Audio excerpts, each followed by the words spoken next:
जय श्रीराम जय गोमाता।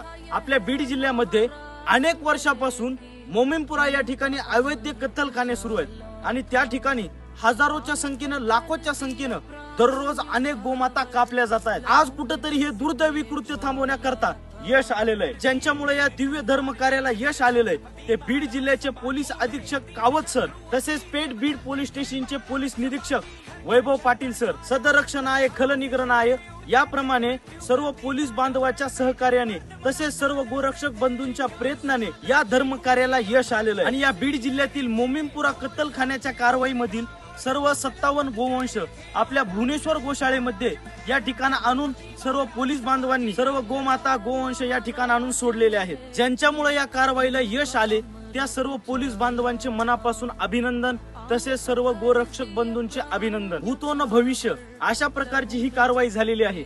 आणि आपल्या भुवनेश्वर गोशाळेमध्ये अगोदरही 60 गोवंशांचा सांभाळ केला जात होता, आता देखील तेवढेच गोवंश या ठिकाणी आलेले आहेत। कमीत कमी 110-115 एवढे गोवंश आपल्या भुवनेश्वर गोशाळेमध्ये आज संख्या झालेली आहे। अचानक एवढे गोवंश या ठिकाणी आल्यानं आमच्या समोर अनेक प्रकारच्या समस्या उभ्या राहिल्या। सर्व हिंदू बांधवांना माझी विनंती आहे की या गोमातेच्या पालन पोषणासाठी, या गोमातेच्या निवाऱ्यासाठी, पाण्याच्या सोयीसाठी आपल्याला जेवढं सहकार्य करता येईल तेवढं सहकार्य करा आणि जास्तीत जास्त हा व्हिडिओ अनेक हिंदू बांधवांपर्यंत पोहोचवा। जय श्रीराम जय गोमाता।